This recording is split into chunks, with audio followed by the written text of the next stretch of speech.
So welcome everybody. Here we are again at the self-practice sessions, number 4. And today what we're going to go through is we've come into our yoga practice, we've come into our sanctuary, we're going to start our yoga practice. And then we're going to go through the different stages and then look at how to layer the different postures in. And at the same time, look at the inner practice. And what I mean by that is we're going to start with centering. We're going to have a look at centering. So we look at the practices that we can do that are part of the centering, but then equally is what are we actually doing when we center? And then how are we doing it? So a simple example is, I'm going to use the mat a little bit today, is I could do a centering where I lie down, okay? And for years I did a lying down centering. I'll show you now. I'm flat on my back. I would have started like this for many a time. And it's absolutely gorgeous. Okay, so that's one form of centering. Another one is we can sit and we can start from here, and then we can also stand up and we can start from here.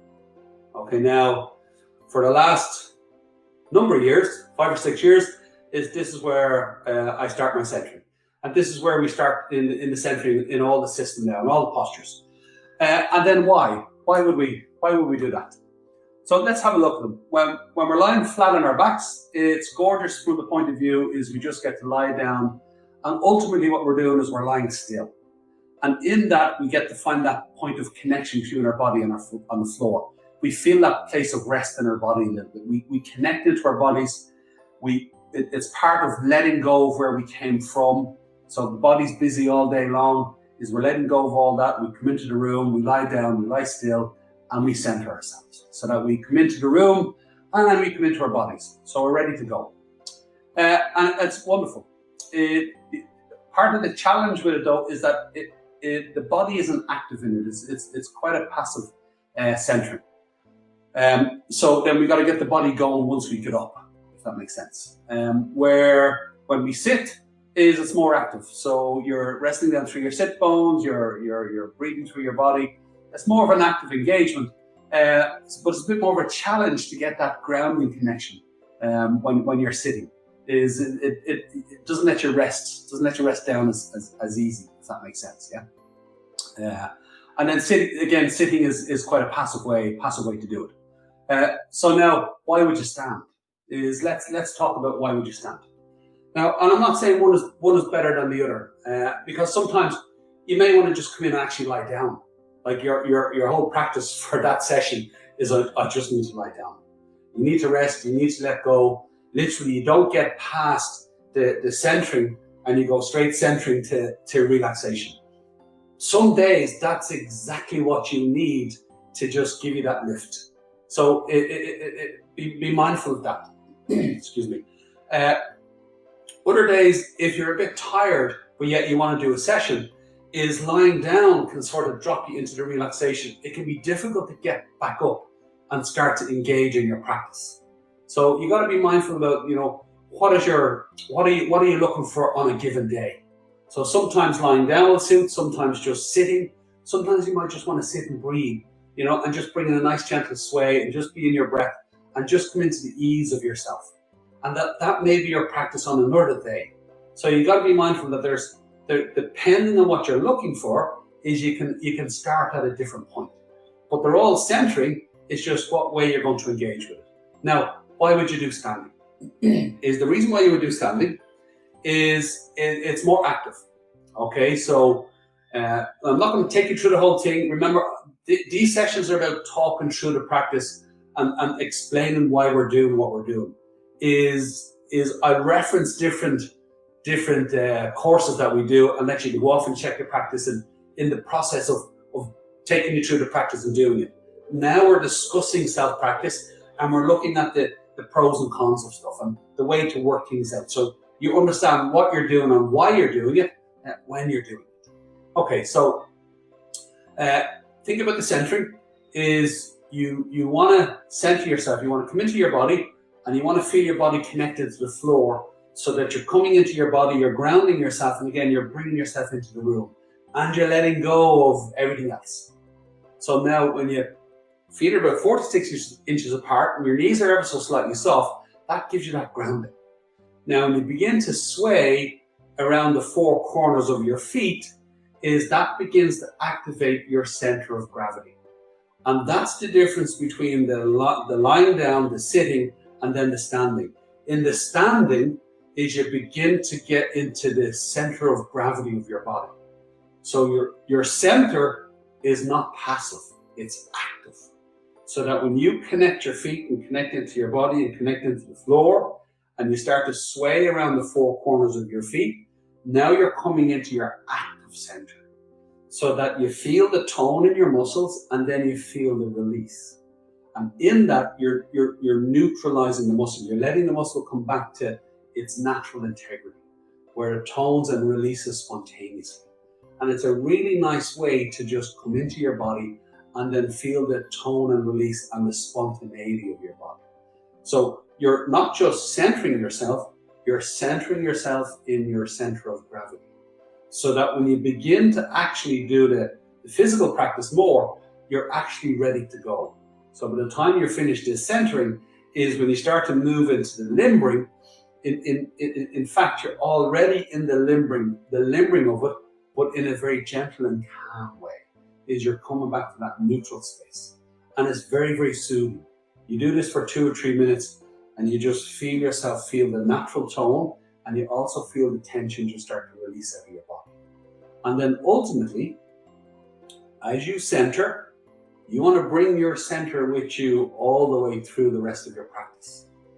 As you come into your center of gravity, you want to feel your center of gravity, that spontaneous engagement of your body. You want to bring that all the way through your practice. And a lot of times the center of gravity can sort of get missed. We talk a lot about centering, okay, and then let's do our practice. But centering, when it's engaged, is our center of gravity. That all our body is moving as one, and that there's a spontaneous engagement in that, the natural tone and release. So that comes into our lines of force in our body, that comes into our core, that comes into our flow state. If we're going to do micro movements, it comes into the micro movements. And we're doing it all mindfully. So we always want to be actually in our center of gravity and actively in it. So the standing and coming into this is to be honest, it sets you up better for an engaged yoga practice and being engaged in your body. It's bringing you into your body, and it's showing you what your body feels like when it's at ease and in the spontaneity of itself. And that's part of what we're looking to experience in our body as we go through the postures, is our center of gravity, and the natural tone and release as we move through it. So it's an elemental part of the practice. Okay, so super, super important. It's a nice way also then, from here, you can actually begin to do a little bit of limbering. And limbering is now you want to start to open up the body. So when you open up the body, that means when I shorten this muscle, I lengthen this one. When I shorten this muscle, I lengthen that one. So part of the limbering process is I'm limbering out my muscles. I want to begin to give them a little bit more of a tone, and then a little bit more of a release, and just begin to work them and feel them out and systematically go through my body in the limbering practice. Now, while we're here, it's very important to talk about, your body's more important than the posture. Does that make sense? Always. Your body comes first, the posture comes second. If we put the posture forward as the thing to achieve, we'll force our body into a shape. And then we're coming out of our bodies rather than actually coming into our bodies. What do I mean by that? And I'll just give you an example about what I said there. Is if I'm in my body and I'm in my muscles, I'll feel this muscle tone and then I'll feel it shorten. I'll feel this muscle tone and I'll feel it lengthen.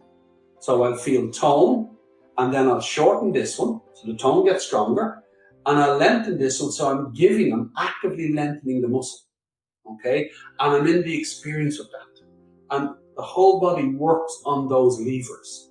Everything works on those levers of tone and release. And it's all active. Even the release, it's an active release, not a passive release. Now, if I'm outside of my body, trying to make my muscles work, I will say that I'm squeezing that muscle and I'm stretching that muscle. And that when that muscle needs to be stretched more, I'll pull at it. So now I'm forcing my body into positions and I'm trying to pull at my muscle that I want to stretch. And then I'm trying to tell that muscle at the same time to relax, to be passive, not to do anything.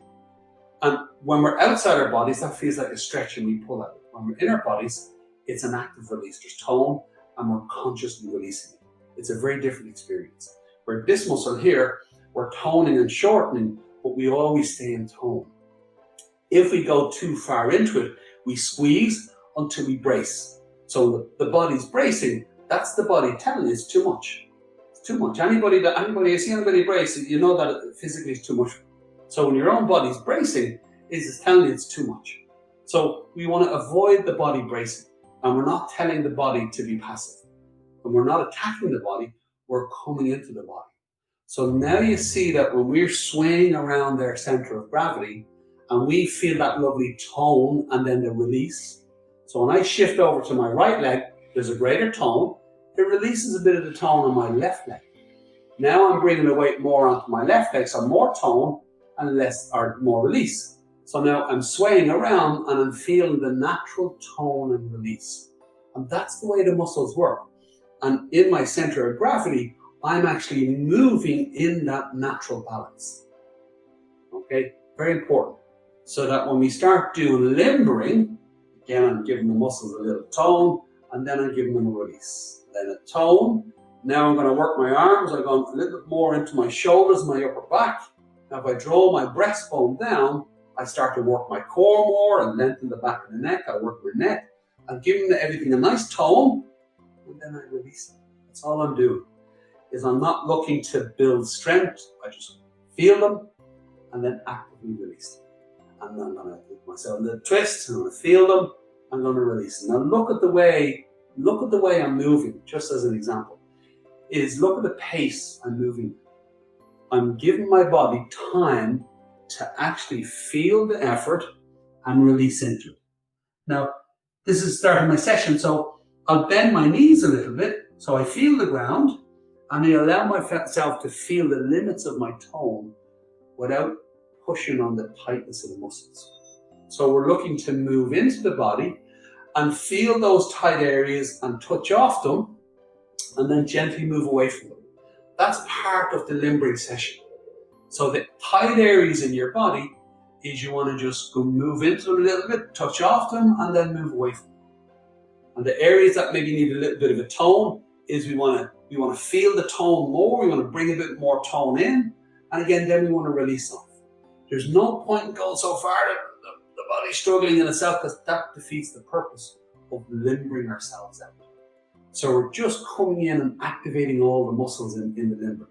Now there's different ways we can do that. We can do it in low to the ground postures, and I'll take you through a few so you get an idea, or we can do a sun salute. They're the general two options.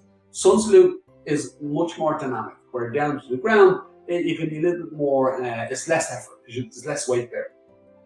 So that's the muscles, that's what you're looking to do in the limbering, very, very simply. And it's almost like doing a body scan. You go all the way through. Actually, you can even do joint release. You can do joint release, just going through all the joints. And we're going to talk about that now. Is look at all the joints. You want to work all the joints a little bit, just to connect it, just to bring awareness to them. So think about the joint release series. Now, if you're looking about the joint release, you'll find that in the restorative course that you'll see online. If you're looking for more of the limbering sessions, again, you'll see the classes that Mahela does, and if you follow her class, and she'll take you through that. But here we're talking about understanding why you're doing it and how you're doing it. So look at the swivel joints. We want to feel those joints just open up a little bit. Here's the hinge joints. So the arms need to feel a little bit of this in the limbering. Here's a swivel joint. Again, we want to feel the ball and socket joint work a little bit. Get the collarbone and the shoulder blade work a little bit. Here's the rib cage. We want to feel the rib cage work a little bit. Work a little bit, just to release it out. Here's the neck. Work on the neck. Here's the lower spine. We're just working the lower spine, but working the trunk of the body. Here's the hips. Just getting a bit of work into the hips. Feeling the hips open out. Simple movements. I'll give you basic examples of it. Here's the hinge joint of the knee. I've got the swivel joint here, and here's the swivel. Here's the knee, here's the ankle. Feeling the plant in the feet's going to work all the small joints of the feet. Putting more weight in the hands, going to get all the small joints in your hand. Yeah. So as a limbering session, we're going through all the joints, and what we're doing is we're feeling them out. So now, as an example, where this might be relevant to you. Let's say your standing leg, your dominant standing leg is your right leg. Might be your left, but let's say whatever it is. If you sway, you'll notice which one you lead with more, which one's takes more weight. So generally, the leg that you take more weight with has a tendency to compress the joints. That because you're putting more weight on them, you compound them. Generally, the joint is a little bit more, the ball is a little bit more up into the socket, so you feel more pressure in the joint. Where the leg you stand on less there's a little bit more weakness. There's not as much stability in those joints, but they also have a tendency to be a little bit more weaker. But now if you sway, you'll notice if you're on your right leg, if it's dominant, that you're more stable, but the joints take that little bit longer just to feel releasing out. Where the leg that you don't stand on so much, or let's say it's your left leg, is you'll feel that the tone, you got to take a little bit more time to feel the tone in the leg, but the joints are generally a little bit more mobile. They might even be a little bit weak, so that you're letting yourself begin to feel out what the different sides of your body needs. You might have one shoulder tighter than another, so they need different things, so to speak. So when you're releasing out your neck and your shoulders, you might feel that this shoulder, your right shoulder as an example, just takes a little bit more for the muscles to release out. This shoulder might take a little bit more for you to feel the muscles engage. So you're starting to open up your body and starting to notice the patterns in your body. So that's what the limbering session does, is that it opens up your muscles in your joints. It's getting you going, it's getting you ready for the strong postures, but also it's letting you get familiar with the way your body works, if that makes sense. So a simple example is if the arches of your feet have a tendency to collapse in the limbering session is where it's nice to release them out. So with a little soft knee, when you rotate your thighs, it'll lift the arches and it'll straighten your ankles. It straightens the alignment through your knee joint to your hips up. It also gently opens your hips a little bit. So if that's relevant for you, that's one of the things that you will start to do as part of your limbering session, that you're just opening that space, bringing a little bit of awareness and energy to it, and just starting to feel it out. There's no point in waiting until you're in a really strong posture and then going, oh, I've got to sort my arches out. It's too late then. So you do it now. So all the little things that you start to get familiar with your body, all those little alignment adjustments, that's what you connect into in your limbering. If you have a tendency to stick your bum out like a duck, to tilt the pelvis, on your limbering and in your sway, is again, you send the tailbone down and you find that engagement of your pelvic floor and your core. And again, bring awareness and a little bit of energy to it. You just start to feel it working, so that you're preparing your body for when you start to do the stronger postures, is that you're feeling your body working in alignment. If you know you've got tight shoulders, it's the limbering where you take those extra moments to just give them a little bit of a pressure and then release and just open them out a little bit, if that makes sense. If you know you have a restriction in your breath, is maybe you might need to breathe deeper into your rib cage, work those intercostals, really open up the upper chest. It's your limbering again where you bring that in. So you can keep the rib cage level, let the shoulders go away from the ears, let the neck lengthen, so you're opening up that space a little bit. So in preparation for the stronger postures. Okay, so a couple of examples of limbering when it's more gentle. One, there's the joint release, going through all the joints. Remember, you'll find that in the restorative practice. If you want to go more into it, that's where you go to check it out. We may start at the ground. We do things like this, where we're in a table position. And again, here's a lovely sway just to open up the hip joints and the ball and socket joints in the shoulders. And really what we're doing is we're using our own body weight and just massaging them out. Here's cat pose. Here's counter cat. Okay, here's a thunderbolt. It'll stretch out the ankles a little bit, stretch out the knees, give thighs a nice little bit of a lengthen and release, and we can bring the upper body into it. Okay, and work the upper body. Now I know I said stretch there, and I catch myself out at times because it's so easy to say stretch. But really, if I use my own correct words, is I'm opening up the ankle, I'm opening up the knee joint, and I'm lengthening out the thigh. But again, it's so easy to use stretch. I've been using it all my life, so I've got to catch myself at the same time. And I've been teaching this for years. So you just got to be mindful of that, yeah? So there's the low down to the ground. Just a simple example. You'll find it in the stability lesson plans. Now, if you're going to do the sun salutes, is more dynamic. Because when we do the sun salutes, is already, look, we're bringing the legs in, we're bringing the hips in, and we're stabilizing, and it's a much more dynamic movement. So I'm not going to go through it all, because I'm not looking to teach you a class. I'm looking to explain the basic things you can do.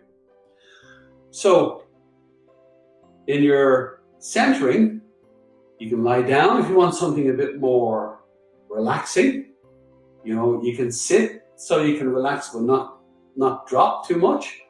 Where if you stand, I highly recommend the standing because it really brings in not just your centering but your center of gravity. That's what makes the difference, so that you're already engaging your body in a way so that when you start to do the limbering, you're already in it, but yet you've still got that connection. You're in the spontaneity of it, so you're ready to go. So they're the three basic general options, yeah? Is when you're doing the limbering, you've got the joint release, just working through all the joints, just opening out all the joints of the body. That's very gentle. If you want to do a dynamic practice, the joint release is probably not the thing to do, because it'll take about 10 minutes and it's very releasing. You get a nice openness, you get a nice lightness in your body. But if you've only got a certain amount of time, and you want a bigger energy, you're probably better off starting with the tables and working from there. That will bring up the energy a bit more. Where the sun salutes, if you like it nice and strong, the sun salutes are the place to start. Okay, so you can either do joint release, start with the low to the ground postures, or sun salutations. And again, it depends on what you want from your session on a day. Maybe you don't have the energy for a big strong session. Maybe you just want to feel your energy rise and just release yourself, release the tension, and just feel that ease in yourself. Well, a joint release, and a nice easy practice will hit the sweet spot for you on a given day. Now you have to think about through your day, your week, your month, your season, your year. There's different states of mind, different moods, different places we are within ourselves. You're looking to bring yourself into balance with all of them. Does that make sense? So one form of yoga, doing the one thing all the time, won't necessarily do that.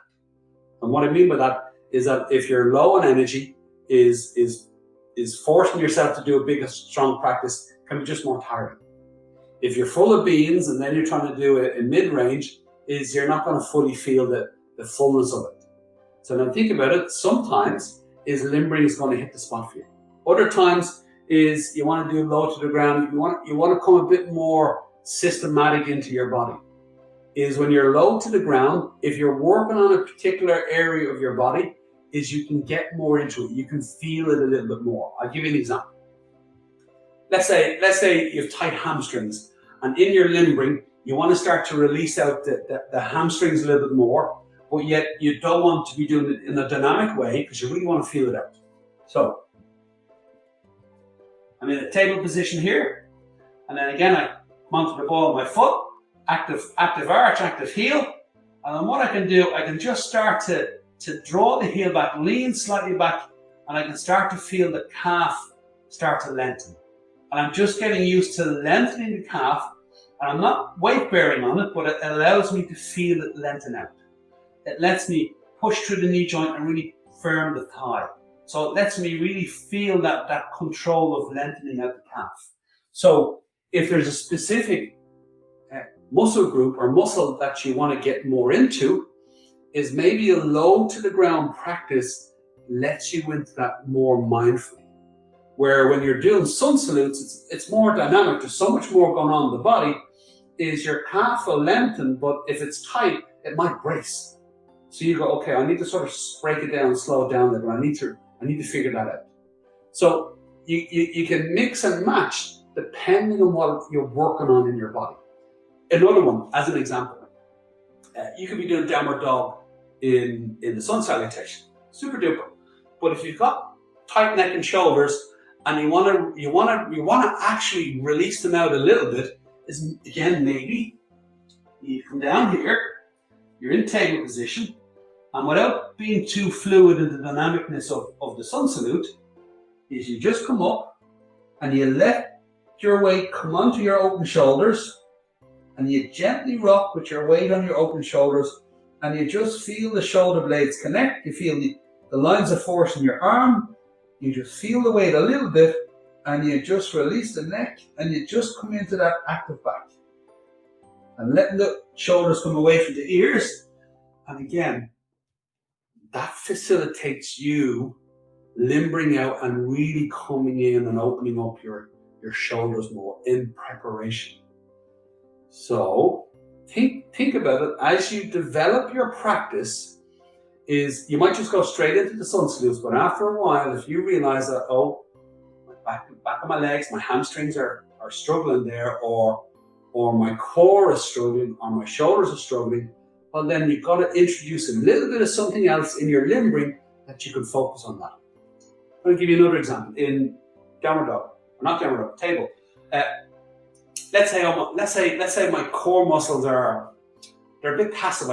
I don't feel them very much. I remember the time of my practice, I didn't feel them very much. And the first thing I needed to do was bring awareness to them, engage them enough to bring a bit of energy to it before I bring strength. So I need to feel them more. So here we go. Mid-table position. I curl my toes.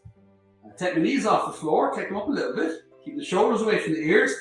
And that nice little bounce there just lets me feel the trunk of my body tone. Lets me feel the trunk of my body tone. And I'm just in that nice trunk engagement. And I'm just feeling the trunk. And it's letting me feel my core work.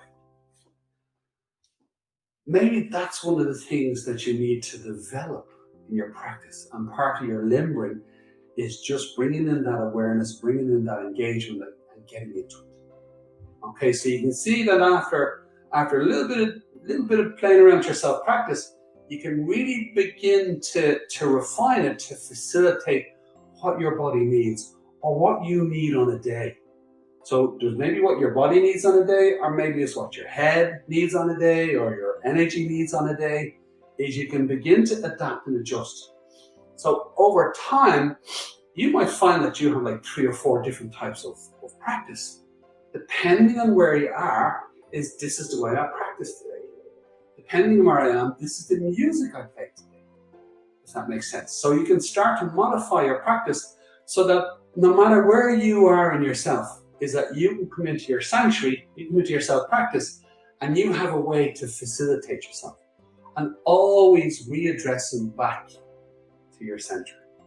I remember when I started yoga practice, is for the first 3, nearly 4 years, the only thing I did was sun salutations and relaxation. And I danced. I did a lot of trance dancing. But 2 or 3 hours of a session. But what I would do is I would do the sun salutes and then I would do relaxation. And I did the sun salutes differently all the time. And what I mean by that is sometimes I would go through the sun salutes and I'd go through every joint. I'd do a round, I'd feel my wrist. And then I'd focus on my elbow. Then I'd focus on my shoulder.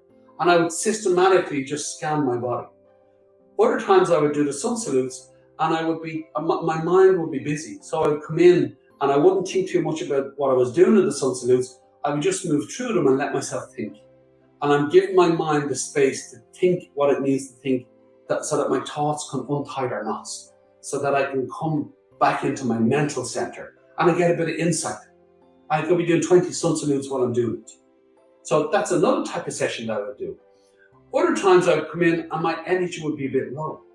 So rather than having these big power sessions, I'd come in and I'd be very gentle in my body. I'd stay in the ground of my practice.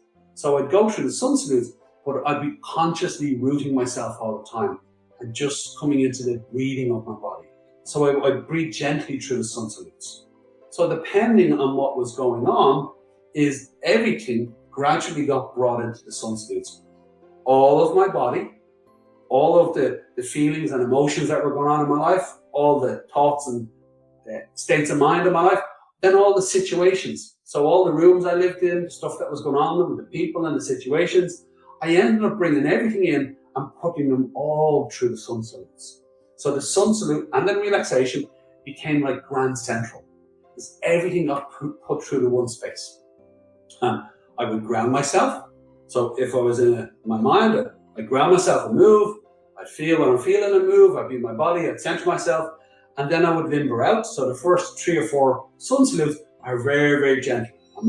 I'm not pushing on the joints. I'm not pulling out the muscles. I'm just feeling it out, letting my body settle out, let the heat get going, let the flow get going.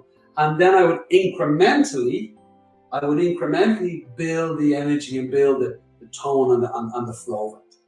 Does that make sense? And then slowly but surely, everything was getting put through one place where I'd center, I'd open out, I'd build my energy, my concentration, I'd have some insight, I'd begin to let go into that insight, and by the end of the session, I'd figure something out, and that's what I'm peacefully resting into.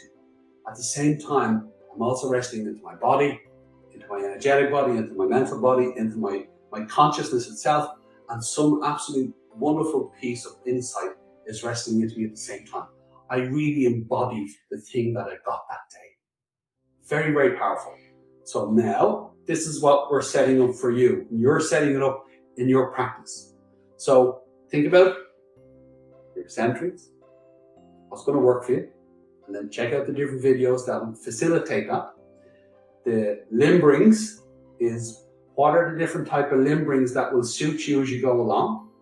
If you're looking for a simple starting point in them, is start with the standing sway and then start with the sun salutes as a baseline. Does that make sense? Get used to doing that. And then sometimes you'll notice that your energy is a little low, you want to be a bit more gentler in the sun salutes. Other times you want to pick it up. You know, sometimes you want to come in and you don't feel like doing very much, or maybe you just want to lie down. So you have this baseline of this standing centering coming into your center of gravity, and then the sun salutes is going to pick the energy up, and then over time you can begin to measure, depending on where you are and what's going to work best for you, you can start to modify and adjust. Okay? And you can start to begin to recognize what your body needs and then how to facilitate it. Okay, so that's a good approach.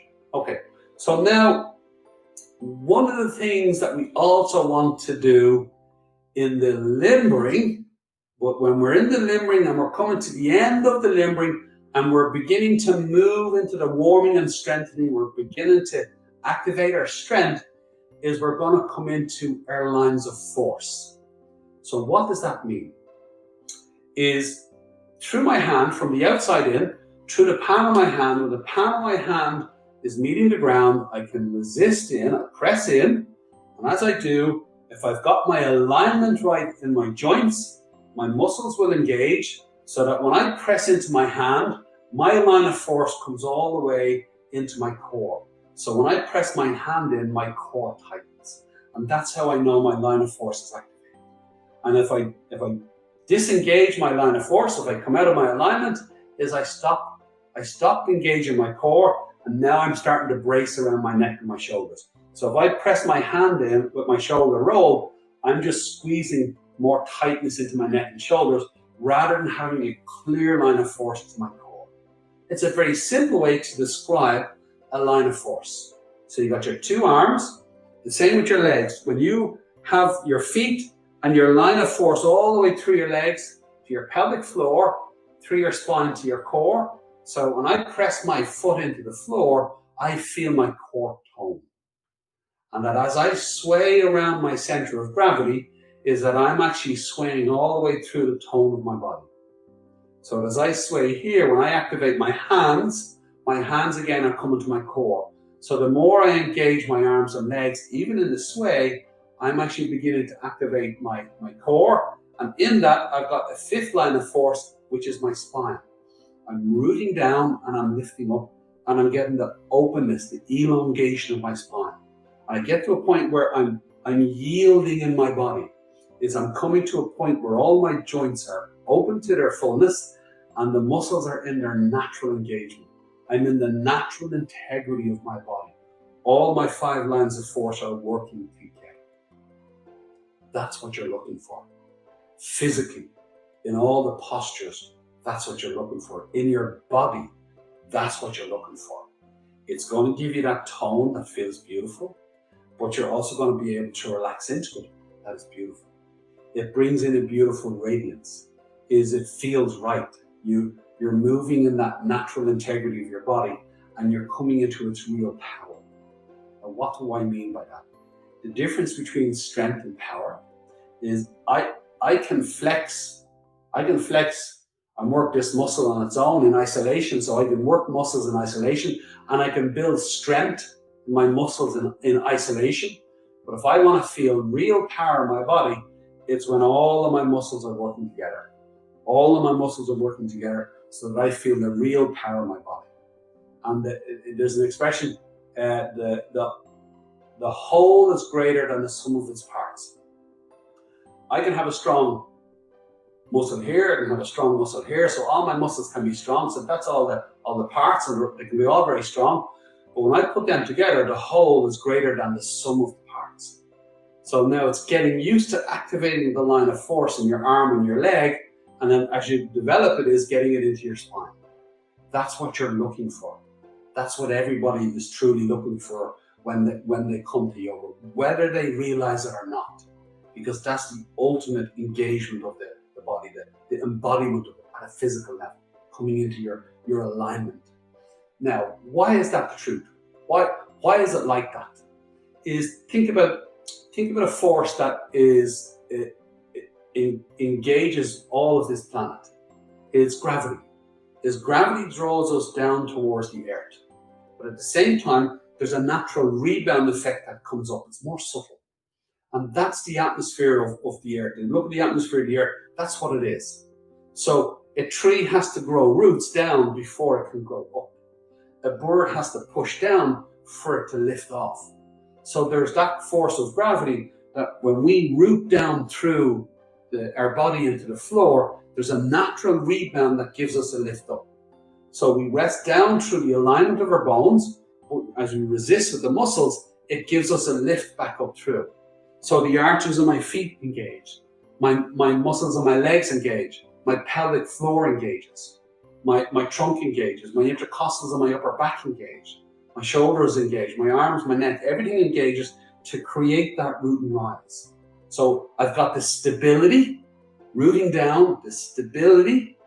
That then gives me mobility, so the mobility of the joint. When I have stability and mobility in the joint, I have strength and I have openness. So rooting down, lifting up. Now that gives me flexibility. So how far now can I go into my body? How far can I go into a posture and keep my stability, my mobility, and then as far as I go is my flexibility, and then that's my edge.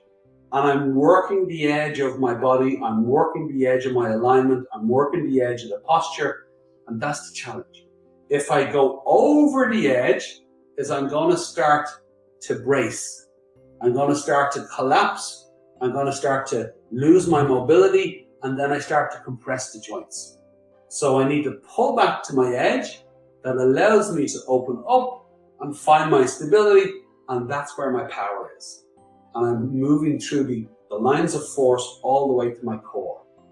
So that's the way it works. So we gotta work with gravity. If we don't work with it, it's going to work against us. If we're not even aware of it, we have a tendency to end game. we just chase the posture. We go as far as we can, and we force our body into compression and overstretching. We unground the body. And if you're doing that in your self-practice, I was joking about it on the last session, if you're doing that in your self-practice, it's very difficult for you to keep turning up and doing that. Because after a while, your body's going to feel that it's going to resist going into the practice. Where if you're actually coming into the grounding of your body, and then you're feeling the strength and the mobility, it's very enlivening for the body. So at an instinctual level, the body looks forward to it. You're essentially creating space. So now let's have a look at lines of force. And we're going to now tease out also, we're moving from the limbering into the strengthening. Okay, so if we're doing sun salutations, we're well warmed up, we're ready to go. And we've already been taking a bit of weight bearing in the sun salutations. So with the standing is now, look, we're going to do like a mountain posture, and we're going to begin to I'm going to activate the lines of force, talk you through it, and then look at how that can get teased out in the different standing positions. So you get a sense of it. And you'll hear us talking about this all the time. But just so you get a sense, is as I sway around the four corners of my feet, I'm activating the three arches of my feet. Okay, so you've got an arch from the big toe to the inside of the heel, the second from the big toe to the little toe, and the little toe to the outside of the heel. So there's three arches in the feet. Now, if I explain it this way, is you know a hump bridge where there's two sides of it like this. In the middle of that hump bridge, there's a keystone. So that center stone that keeps the two humps together. The body has keystones in itself. So the ball, the knuckle there at the big toe, the ball of the peak of the ball of the foot there is a keystone. When I press through the length of the big toe and the ball of the foot, it activates my main arch and my second arch, and as I take my heels out slightly, it activates the third arch. So the ball of the big foot at the base of the big toe is a keystone in the foot. When you get that working, it gives you the lift. The same here with the hand. The index knuckle is a keystone. So if I lift up if I keep my hands flat on the ground like this, if I lift up my index knuckle, look how much of my hand comes up with it. When I press the index knuckle down, it spreads out across the knuckles, the length of the fingers, it comes down to the base of the thumb and spreads through and across the pad to the outside of the hand. So the index knuckle is a keystone. So that when I have that engaged, I'm activating the root and the rise up through my hand, the root and the rise up through my feet.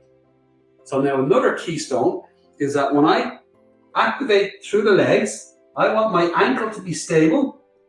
So the foot planted stabilizes my ankle. My hinge joint gives me the power and strength to move through the alignment, to get that root and that rise. So the knee joint is very important. Now, I need to stabilize the hips. So, because they're swivel joints. So now my pelvis is really important.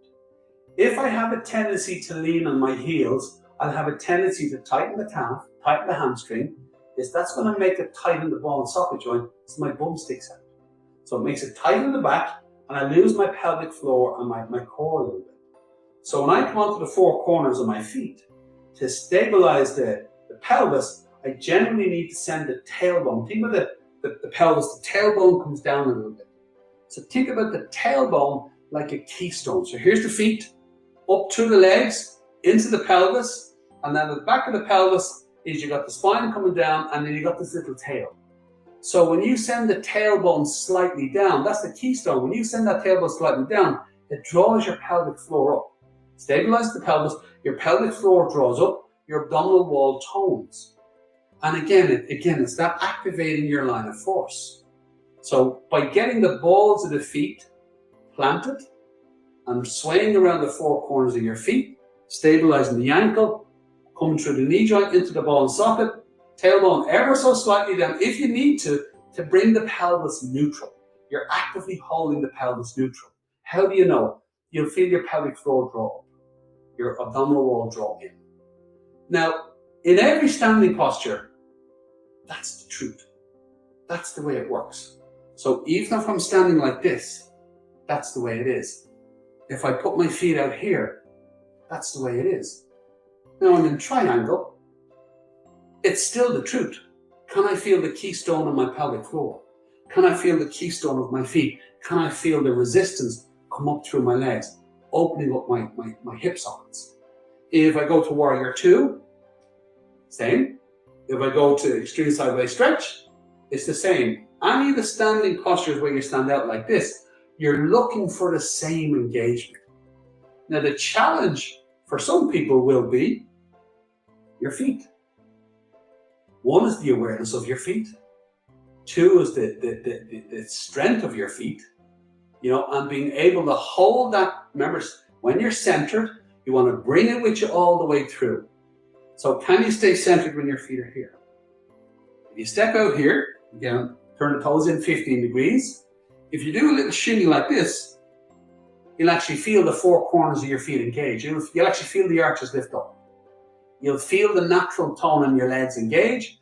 And when you send the tailbone slightly down if you need to, you feel your pelvic floor and your core. That's telling you everything you need to do. Now there's the mechanics of that we can get into more detail. The rotations in the body but again, I don't want to be teaching you a class. I'm giving you the general idea of it. If you're looking for more detail on this with regards to rotations, is go and check out, I have an alignment for beginners. And one of the sessions I actually talk about rotations of power. It gives you more detail about how to actually rotate the body to get that line of force. Okay, so check out that alignment course, yeah? But you get basically what I'm trying to say is you're looking in the standing postures is to really begin to, remember gravity, root down and lift up through. And in all the standing postures, that's what you're looking to maintain. Okay, so now to challenge it a bit more, you lock out your legs. So planting the four corners of your feet, leaving the weight on the four corners, so no leg going to the heels. I push back through my knee joint, but I firmly pull up through my thighs. And I actively keep my hips neutral. So my tailbone is making sure that my pelvis is neutral. And sending the tailbone down slightly. So that when I lock out the legs, I can fully engage the legs. It makes my feet far more engaged in the floor. Also, it's engaging my pelvic floor and my core more. I'm rooting down and I'm feeling that rise up. And there's my lines of force, and there's the power in that. Now, doing it in mountain. So if you can do it in mountain, now, can you do it? Can you do it in a forward bend? So look, you're folding down, giving yourself lots of support. Can you really begin to lock out the legs in a forward bend and maintain the integrity of your spine? Okay? So now the challenge is, your body's more important than the posture. So when you look at the books and you see that all these yogis doing these postures, and they're making the posture look perfect, okay? There's two things going on there. Either the person has really worked on themselves to truly find their alignment, and they're in the beauty of their alignment, and it looks great as a posture. Or that person is just making a shape that looks great, but there is zero awareness going on of true alignment. Does that make sense? But that's the truth of it. A lot of people won't like me saying that, but that's the truth of it. So now, if somebody's going to come in and really begin to find their true alignment and come into their power, is you may find that you're doing a triangle, and you're just working on the legs, and you come into the lines of force, you get right into your core with it. You may need to just hold that there in your awareness. And again, as you go over, is rather than trying to do the craziest triangle, you might find yourself just going, well, I'll do a simple triangle where I won't go too far, but I'll only go as far as I can keep the lines of force on my legs to my core. And that the lines of force through my arms, I'll keep them, and I'll keep my core working to my upper back and across my shoulders, so my neck is long. I'm trying to give you an example. Yeah?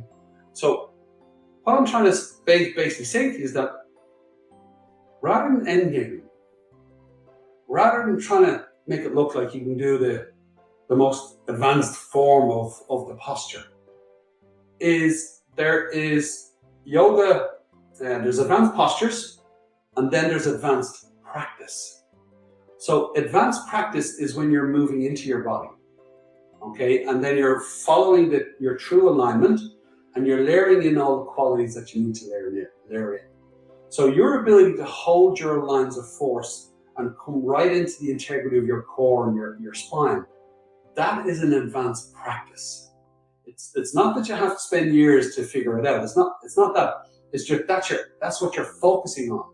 You want to come into your body and feel your real power and really feel the vitality.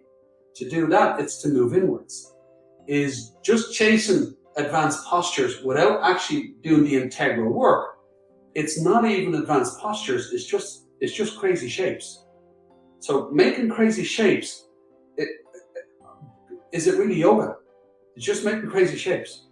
You know, it'll be beneficial. It'll feel good. You may injure yourself, but where's the integral practice within it? Where's the integral practice of where's your true alignment? And then you work with that in your body. Come into that experience and start to work with it. So even if you step out for, let's say, a warrior 2, is the challenge is now you're working the swivel joints more. Is you're going to really work the ankles more. Is locking out those legs for lines of force. You might really feel it in the hips. And again, the tailbone for the pelvic floor. There's your core. Is can you hold that and feel your strength in it? Feel your mobility in it. So that when you rotate the foot out, when you rotate the thighs, you're still in your lines of force. You're still activating your core. And you've got that integral tone. And again, we can talk about the arms, and we will. I'm just trying to give you an example of the lower body first and the integral engagement of it. So you can do this here. This is brilliant to feel the root and rise up through here. But look, now I could just throw myself into it here. You know, I'm not trying to do the root and the rise, and I'm just really. I'm actually quite flexible in some ways. So look, I can really compress into this if I wanted. Make it look something like this. And I'm trying to go. There you go. Make it a little bit better. Now I'm collapsing into this. This is not pleasant on my joints, you know. And I can tell myself I'm really into something where I'm not really into the integral tone. So now the more you feel your stability, the more you feel your mobility, then don't be too quick to go into the flexibility. Is you want to bring your stability and your openness with you. And that takes time. That takes time, and you're incrementally, releasing your body into it. You're incrementally releasing your body into it. So that flexibility is not the end point. Flexibility is a consequence of the root and the rise. Okay, and that integral tone, that will set you up for life. When you understand how to move in your true alignment, is think about what that's going to give your muscles. You come into that natural integral tone. Think about what it's going to give your joints. It's going to let you maintain that mobility. It keeps the space between your vertebrae open. It allows your central nervous system to move energy more freely, to engage consciously more freely in your body. That lovely sense of space and vitality is what it's all about. And then within that is you can begin to challenge yourself with advanced postures, but it's also with advanced practice as well. So I'm not saying don't do the crazy postures. I'm saying do the work to do them right. So get into your alignment and then explore the challenge that it takes in your alignment to go further and further into different postures. Okay, now you're doing advanced practice and advanced postures. If you leave the actual practice part out of it, then it's just crazy shapes. And that's all it is. And it's not a criticism because I did it myself. I loved it. But then as I figured out more and more stuff, is I had to honor it and hold the integrity of that. And then it slowly pulled me back more and more in my practice because I really had to work where my body was. I'm finding my true limits is rather than put myself in places where my body was never going to be able to sustain. And if I try to stay there longer, it's going to cause injuries. So now that we all have certain postures that we're naturally, like I've got a long spine. So I'm very good at back bends. In the sense of I've got lots of mobility and strength in my back bends because of the design of my body, the shape of my body. I've got nice strong legs, so I'm very good in the standing. But I'm a bit broad, I'm a bit bulky. So, I've got open hips, but I've got good open hips for a chunky guy, so to speak. I wouldn't have the most mobile hips. Same with my shoulders. I'm very broad. So is getting my arms around, they're natural limitations that I have. That if I really worked at it, is I could go more, but I still have that natural limitation.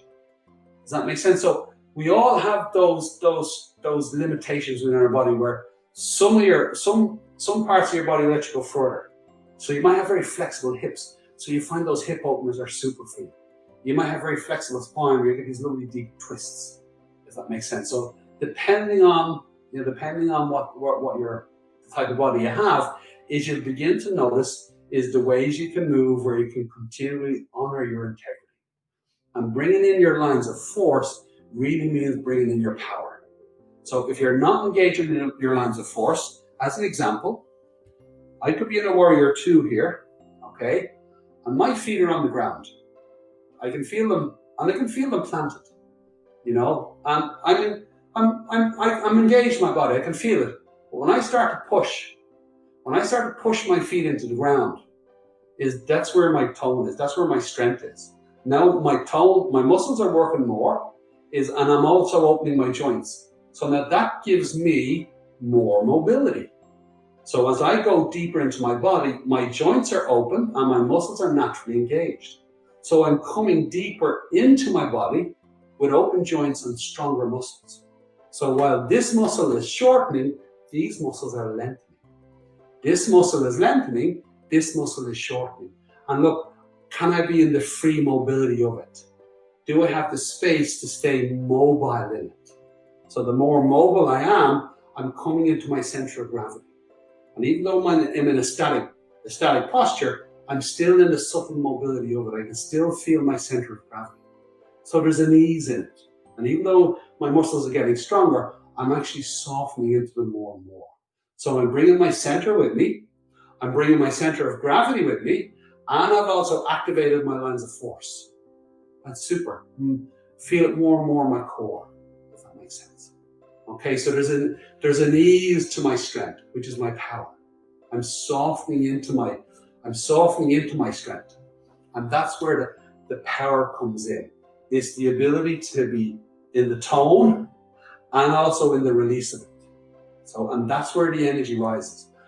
So the longer I hold the posture, the less effort I'm putting in and the more energy I'm getting in return. And that's that root and that rise, and then the openness of the flexibility and holding the edges and then staying adaptable and in the subtlety of my center of gravity in that. That's where the real experience of openness and energy is. Okay, I know I'm selling it hard. I remember when I was in that end gaming phase. It's super to be doing those crazy postures. The ego loves it. I've got the photographs to show it. It looks great. And we can invest in it so much and we get so much from it at a certain level, and it's super, but it won't be sustainable. And if you think about it, you'll see lots of 20-somethings doing it. There's less 30-somethings doing it. And then there are a few 40-somethings doing it. And most of those 40-somethings there's about 10% of the population have more natural mobility than the rest of us. And the 40-somethings generally have that, or unless they've been doing postures or some form of working out where they started very young. So you'll see that as we go through the phases in life, is that end gaming isn't sustainable. It is the compression and the overstretching isn't sustainable. So to be honest, it would be better if nobody did it, but it's part of learning the love and the joy of it, throwing ourselves into it, is bouncing off, doing all these challenges. It's wonderful. But then we come to the point where we go, I really want to understand the integrity of this practice. I want to understand the integrity of yoga. I want to understand the integrity of my body. we've got to incrementally, through degrees, be willing to put the end game down. Does that make sense? And a very simple way to describe it is when you're in the posture, rather than thinking about, it's all about how far can I get in, rather than going that way, mentally, it's always about going in as far as you can. It's about sending your awareness down and then sending your awareness up through your body. Now, the person first does that. They'll go, oh my God. Oh my God. And the reason being, when you root in your eyes, is when you're not used to working all your muscles as one, when you do, it can feel like a wall hits you. Okay? Now, if anybody has done this or started doing this, you know exactly what I'm talking about. Is when you activate your line of force, you've got all your muscles working together to your core. It really can feel like a wall hitting you. It's a wall of effort. You're like, oh my God. A simple example. If I'm on my hands and knees, now if I lean on the butt of my hand, and again, look how relaxed my hands are, I'm leaning into my elbow joints, my shoulders are a bit bunched. When I lean into the joints, it doesn't feel like very much effort. So I'm grand, don't even have to think about it. The longer I do this, I'll start to feel the pressure in the wrists, might start to feel a little bit of pressure on the neck or the elbow, and when that pressure comes in, it'll get uncomfortable, and eventually it'll become painful. And then eventually I won't be able to do it anymore, okay? Now, if I plant my hands, and I resist into the floor, fully with my hands, I'm going to start to feel the tone in my hand. Because I'm working through my full hand, I'm going to feel the tone dispersed through my forearm, upper arm, right into my shoulders. Now the amount of effort I'm feeling is far, far greater. Far, far greater. So you go, oh my God, that's an effort. And it's like, God, I couldn't hold that. If we brace into it or tighten into it too much, you're right, you won't be able to hold it for very long. However, one of the things I want you to begin to go through is tone and release. So feeling the tone and measuring it.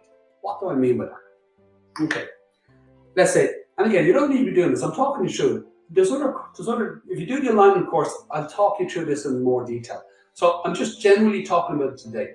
A lot of these self-practice sessions, I'm talking about the generality of a particular part of the practice. I don't want to be getting into teaching you it. I want to talk about it and give you the more rounded understanding of it and the reasons why and how it all fits together. So it's really just a conversation about self-practice. Okay, so this is really important, is how to activate your lines of force where you get all your muscles working to your core without feeling that it's too strong, it's too intense. So I'll actually do this first. Will you make a little fist where there's a minimal amount of effort? And let's say that effort is 1. We're going to go to 10. So I want you to tone a little bit more. 2, a little bit more. 3, 4, 5, 6, incrementally. 8, 9, 10. Now just hold it at 10. So now you're making a fist and you're working all the muscles of your hands and they're working fully. But they're just at 10. Don't go to 11 or 12 or 13 or 15. Just 10. Okay? Now 10, 9, 8, 7, 6, 5, 4, 3, 2, and 1. So remember we're talking earlier on, is you're going to shorten this muscle. 1, 2, 3, 4, 5, 6, 7, 8, 9, 10.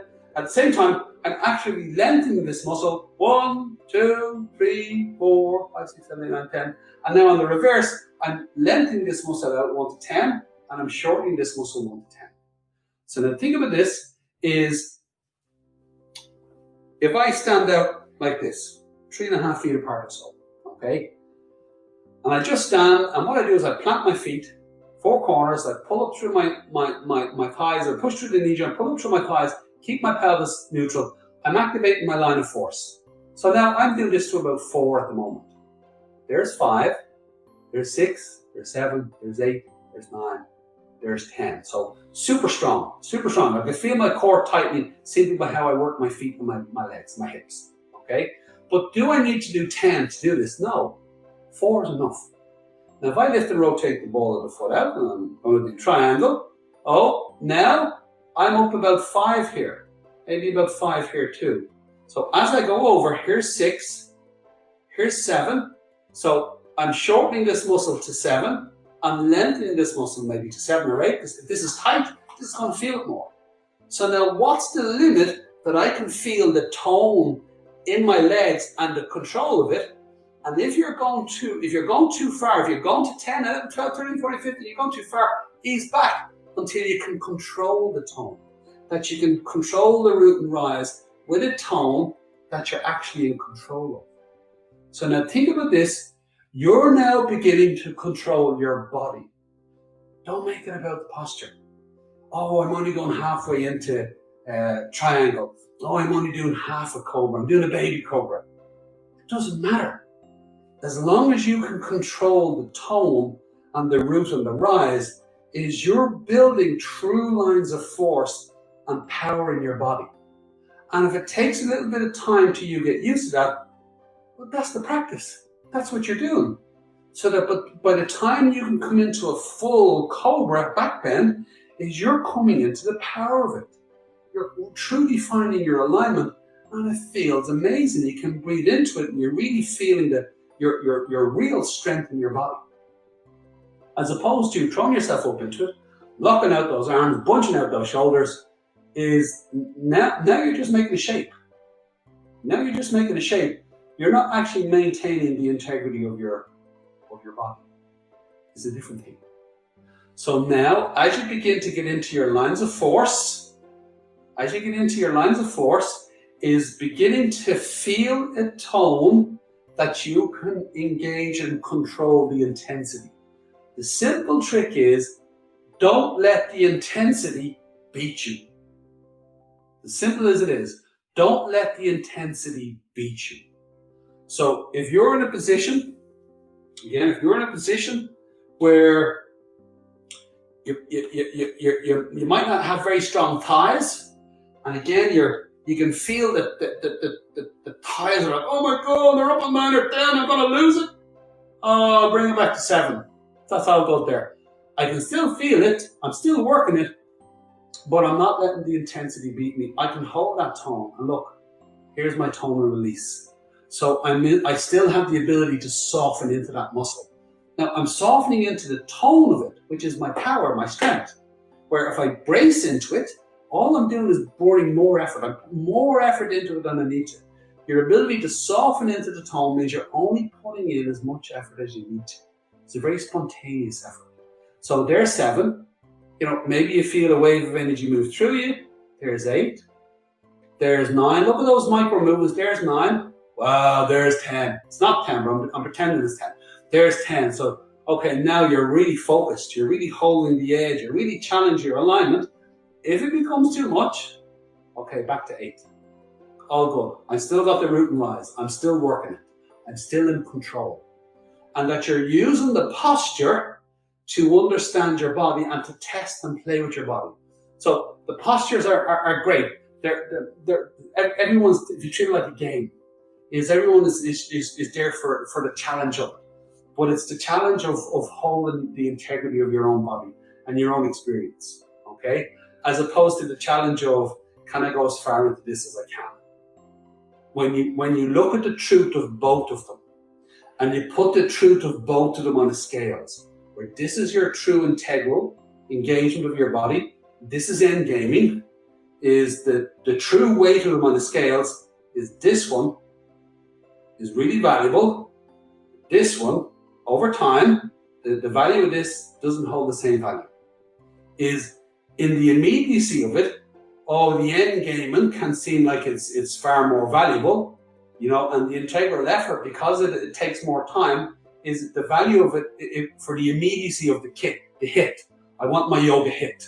Is end gaming can seem to give you the instant hit. You feel like you're getting somewhere. But over time, this one, the truth of it, slowly but surely, has far, far more value, more weight in the truth of it than end game. Does that make sense?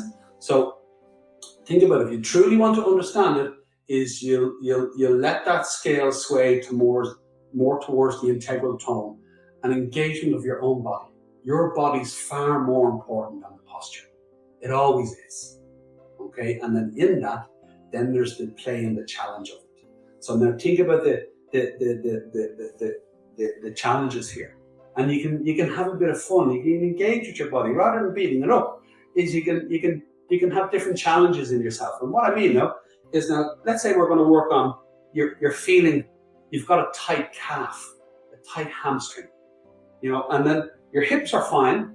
They can open up. Your thighs are fine, but it's those calves that really struggle.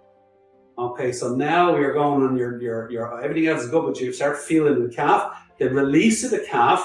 Now this here, you could be screaming at it at a 12, so you ease back until it's a 10, maybe even an 8, so that you can feel the tone in the calf, you can feel it release a little bit, and the intensity is at a level that you can stay with and stay in control. And look, micro movements, you're slowly lengthening out the calf. You're slowly lengthening out the calf, but you're still honoring the root and rise. You're still honoring your integrity. You've still got your stability. You've still got your mobility. And then there's the subtle engagements of your flexibility and working with your body. Have your body working with you. The more your body understands that you're truly paying attention, you're truly beginning to understand the language of the body. And what I mean by that is the body is always moving towards balance. Instinctually, the body is always moving towards balance. When your focus is on balance and you're consciously engaging with that, is after a while, your body will actually instinctually get the fact that that's what you're doing. So then it releases its bit of its fear. It won't brace so quickly because it will trust you. You get that trust in your body. You get that trust in your muscles.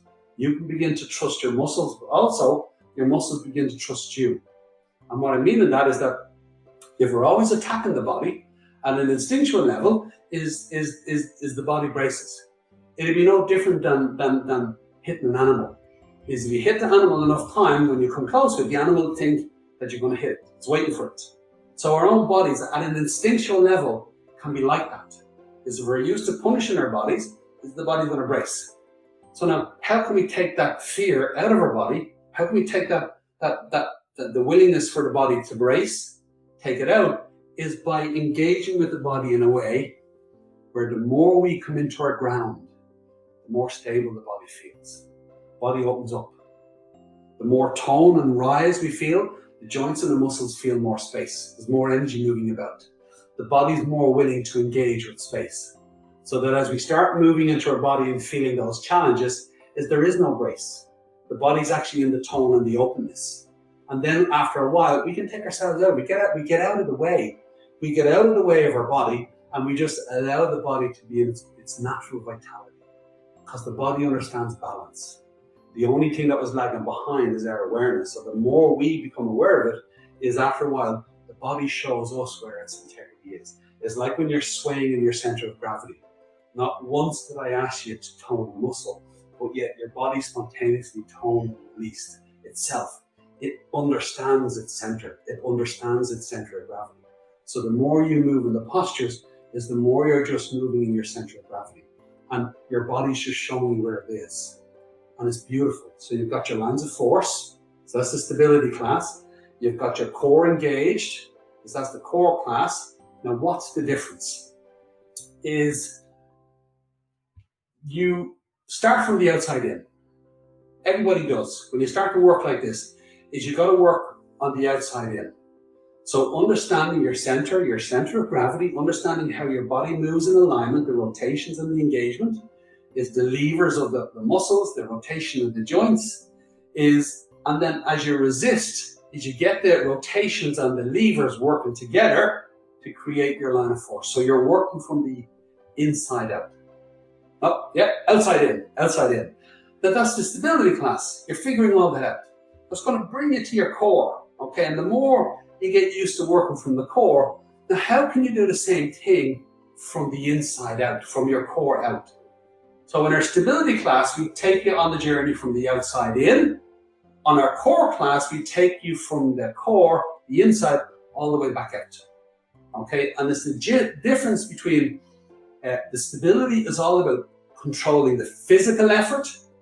Now the core is transitioning, where you begin to focus on controlling from the energetic effort. So you're using your breath. You're using the natural locks in the body. There's 3 main locks in the body. Is you're beginning to shift from physical effort to energetic effort, working from the outside in to the inside out. Okay, and that's the difference. And it's you learning that as an actual experience in your body. And the postures are there for a bit of fun. Okay, and to challenge yourself and measure your experience and get to recognize your progression. So now next week, as I've said a lot, so we're going to end this session, is next week, I know I talked a lot about the legs in general, is I want to talk more about more standing positions, then I want to talk about forward bends, I want to talk about twisting, back bends, balancing postures and inversions. And just have the same conversation, just talking it through. You know, what are we doing on forward bends? What parts of the body is it working? You know, look at how you build through your forward bends. And then within yourself, when you do forward bends, is there specifically an area of your body that you need to work on for forward bends? A simple example is that it helps release out the lower back. It helps release out calves and hamstrings. So forward bends, really get into that. If you've all that figured out, it really becomes about your core. It's getting your lines of force right to get the core right. So after a while, your forward bends are might be about your hips or your core. So we'll talk all that through, just as a general map, so you get a general idea of how this is all coming together. Yeah. But for now, thank you very much. Is think about a quick summary. We went into centering, the different types of centering, and the ones that would suit you depending on a given day. But start with your sway, the standing sway, as your baseline practice. Is then with the limbering, again, you can do it low to the ground, your joint release low to the ground, or the sun salutes. Start with the sun salutes as your baseline, and then as you get more familiar, you can play around with what things can I put into my limbering, depending on what I need on the day or what I'm working on in my body. And then as you move into the standing, you got your center of gravity. Now we want to begin to activate the lines of force. So we were looking at a bit of standing today and the lines of force. Now, that's what you're looking for in the standing, really open up the hips. Now we look at different variations of standing next week, and then we go, okay, with forward bends, how do the lines of force work to the core? We do it with the twists, the back bends, the balancing and the inversions. How does the lines of force generally work on all those different types of postures? And then that's what you begin to layer into your practice. And then we have all the other courses that you can dip into that actually follow them as a practice. But in these sessions, we're having a discussion about it. How is it? It's a bit like, I remember my first yoga buddy, Tom, we used to meet once a week for a pint, you know, so we both have a pint of Heineken. We'd only have one, you know, but we meet and then we talk about everything we figured out that week, because we were both into our practice and we were both loving it, you know. So we would talk about all the things we're working on, we talk about all the things we're figuring out, and we would just talk about it. And this is pretty much what I'm doing here with the self-practice. I'm just talking about self-practice and all the like the living experience of it and how it all comes together and how it all makes sense and what about this and what about that and why would we do this and why would we do that and be careful about that and watch out for this and we're doing this because it brings us to that and blah, blah, blah, blah, blah, all that there, yeah. That's really what I'm doing because I love talking about yoga. So the self-practice is all about the person who is interested in self-practice, wants to figure it all out and wants to have the conversation and basically having that conversation with you. And if you've any comments, any questions, is pop them in, I'll see them, and maybe we'll start bringing those comments and questions into this session and I can begin to answer them. And I would love to do that. So if you have any, pop them in and we see what happens. But for now, thank you very, very much and I'll see you next time.